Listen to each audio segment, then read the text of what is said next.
Hi, and welcome to Anne's Family Recipe. Today I'm sharing with you a What's for Dinner video. I have 2 delicious and easy dinner recipes, plus bonus, I have an addicting snack idea and a tasty dessert.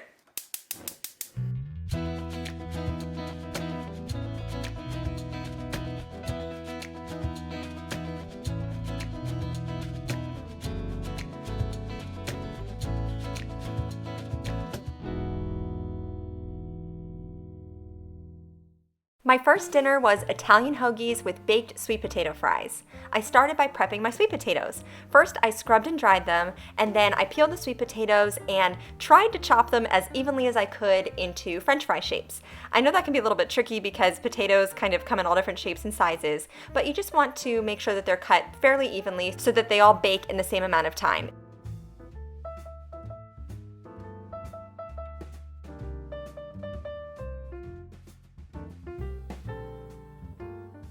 Next, I soaked my sweet potato fries in ice water, and this was a tip from my friend Celene, the recipe therapist, whom I actually collaborated with recently, so I'll link our video that we did together down below. But her family owns a burger restaurant in New York State, and she said this is what they do with all their French fries. It kind of draws out some of the extra starchiness of the potatoes and makes them extra crisp, so I really wanted to give this tip a try.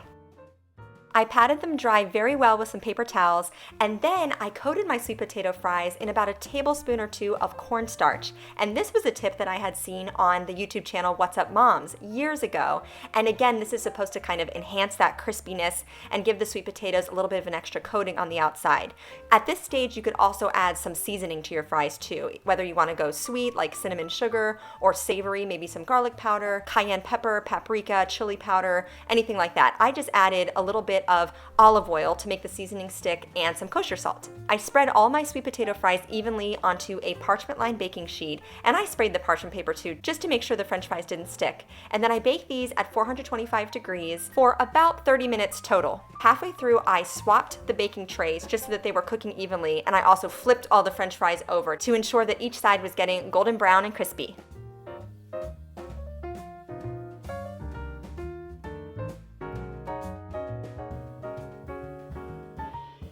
These are the finished fries. I probably could have let them bake even a little longer.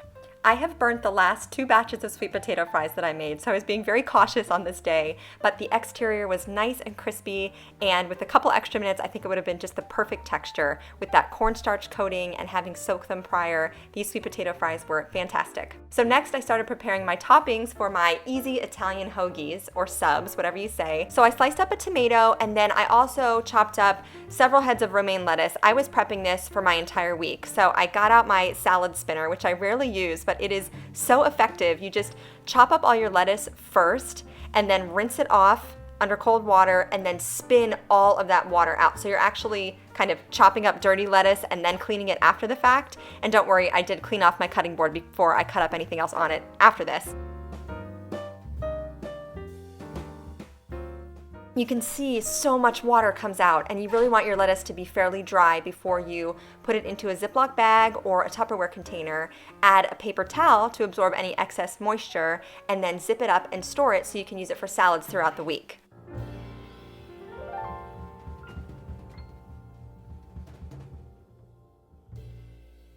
I saved a little bit of the lettuce on the side, chopped it up nice and finely, and I used that for my hoagies. Next, I made a classic Italian vinaigrette for my hoagies. This started with half a cup of olive oil, a quarter cup of red wine vinegar, and then lots of dried herbs and seasonings.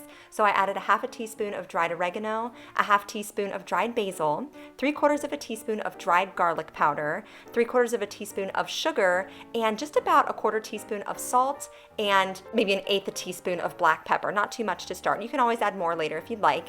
And I whisked it all together, and it was the perfect vinaigrette for my hoagies. Plus, I had extra that I could use on a kind of hoagie salad that I made the next day that I'll show you here in a little bit. On this day, I chose a French bread loaf, which was nice and crispy on the outside and pillowy soft on the inside. It was a little bit tall for biting into, but the taste and the texture were there, which I appreciated because you can't have a good hoagie without a good hoagie bun. Next, you're going to see me assembling the entire sandwich. So I started with a layer of mayo, which I love, on one side of the bread, and then I added provolone cheese, pepperoni, salami, and ham. This is called ham off the bone. It's my favorite kind from the deli. some thinly sliced tomatoes, which whenever I add fresh tomatoes to a sandwich, I always season them with a little bit of salt and pepper. I think that just brings out the flavor of the tomato. And then a little bit of the chopped lettuce on top. And I wish I had sliced some onions thinly. I had planned on doing that and just forgot. But I love some paper thin slices of sweet onions on my hoagies. After that, I spread some of the Italian vinaigrette on the other side of my French bread, closed it all up, and dinner was ready.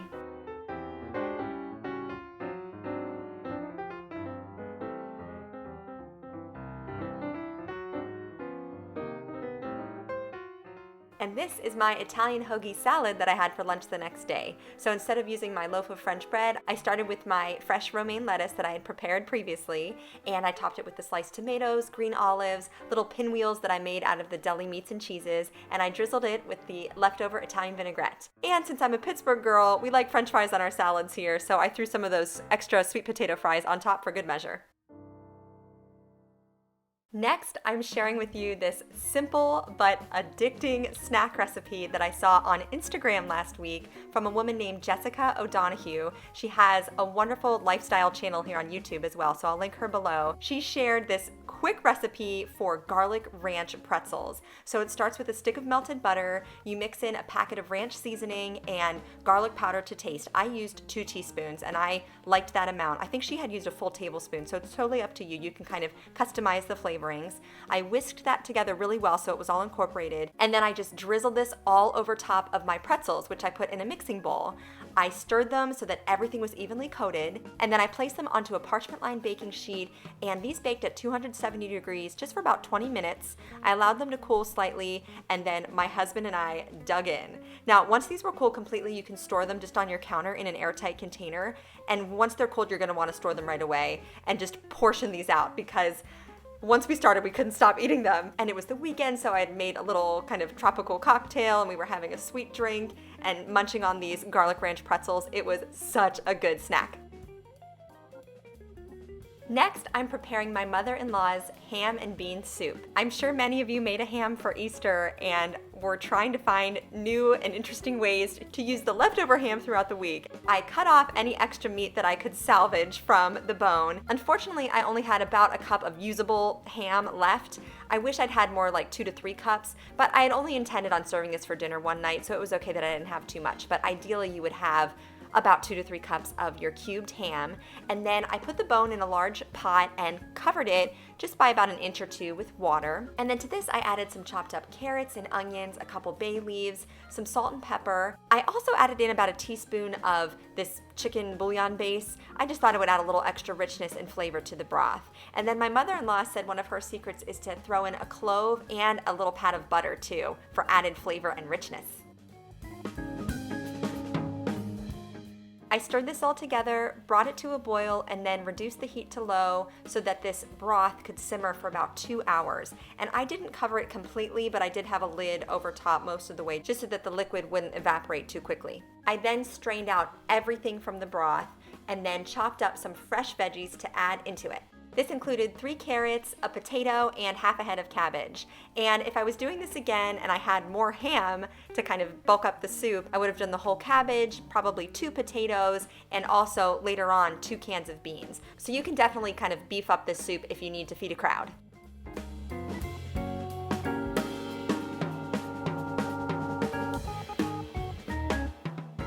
The veggies simmered in the broth for about 30 minutes, and about 5 minutes before the cooking time was done, I drained and rinsed a can of Great Northern beans, and I added those along with my reserved ham. I also gave the broth a taste to see if it needed any additional seasoning. I definitely added in some more salt, a little bit of pepper, and the soup was ready to go. To go along with the ham and bean soup, I made my absolute favorite cornbread recipe from Sally's Baking Addiction, which is a blog, and I'll leave that linked in my description box below. I've actually made a video dedicated to this cornbread recipe. It is so good. I don't know about you, but I have been baking a lot these days with my kids, and there was a recipe that my friend Kara from Kara's Cookbook on Instagram, whom I will link down below. She's an old friend of mine. We've known each other since 7th grade. She posted this recipe a couple weeks ago for Ina Garten, or the Barefoot Contessa's, chocolate chip cookie bars, and I really wanted to make them with my kids. Hi, and welcome to Anne's Family Recipe. Today we're making chocolate chip cookie bars. Hi. Hi, Ben. You gonna help me today? Yeah. We're little helpers. Yeah, and what's our next step? We want to crack the eggs. Yeah. No.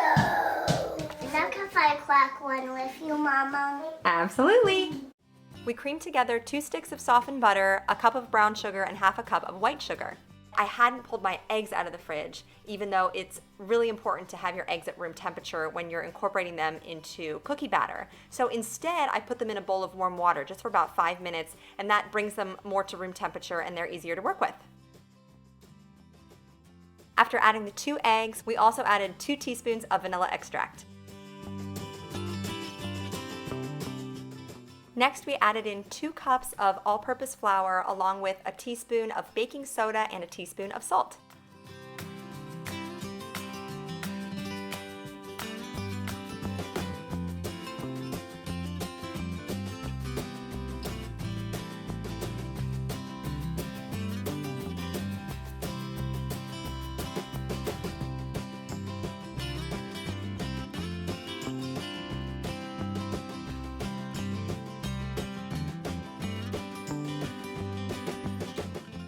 I added my dry ingredients into my wet ingredients and mixed them together until they were just incorporated. And then I added in about 10 ounces of semi-sweet chocolate chips. And these we folded in by hand.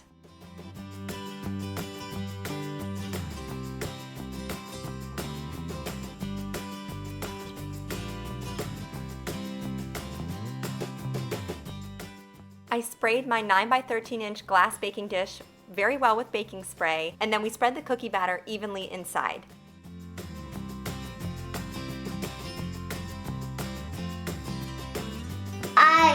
Hi.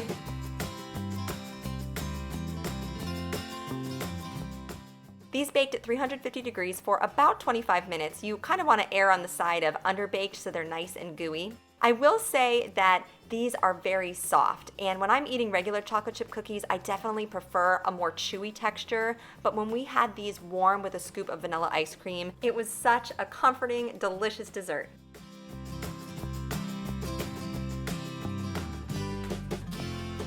Don't forget to subscribe to my channel, follow me on Instagram at Anne's Family Recipe, and give this video a thumbs up if you like what I made here today. Thank you so much for watching, and I'll see you again soon with more family recipes.